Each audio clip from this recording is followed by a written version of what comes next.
But I think I don't have any doubt that you're going to be as great as you want to be, because you have that core belief, which so many of us do in this industry, which is, how do we impact people? Mm-hmm. How do we impact the industry as a whole? Because nobody can eat at every restaurant every night, right? We've got to share the love and show the talents that exist all over. And, my journey has set me off on, you're just getting half of it now, and then we'll go into the city pork days and all that kind of stuff if we have time. But because that's how I know you, is through those city pork days. That's right.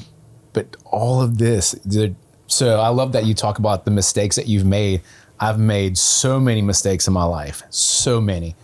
And at the beginning, when I was younger, I used to beat myself up for them. And then now looking back on it, I wouldn't be the person that I am today if I didn't make those mistakes.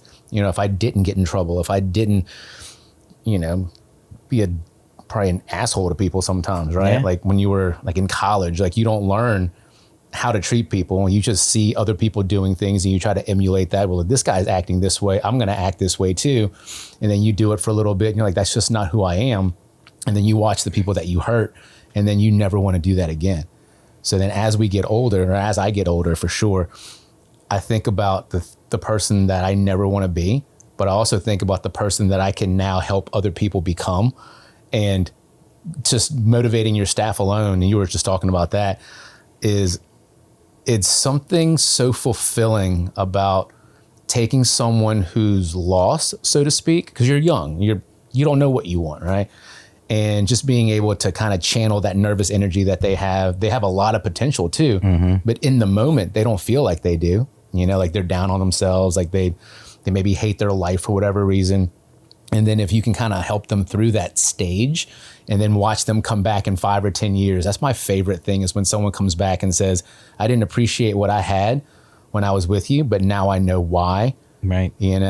And then there's nothing better than that, because now they're going to be successful people. Now they're going to help other people. And then that's the impact that I think we have in this business, is we get to be in front of these people at the most, what do you call it? Like pivotal moment in their life, really, like the whole college era, like that's where most of my employees are, and it's in college. So did you really know what you wanted at 22, 20, no one did. You thought you did. I want to make a lot of money. I want to drive a fancy car. I want a really big house, but you don't know how to get there. And then when you actually get to that point, you realize those things aren't very important at all. The relationships that you have, way more important than anything else,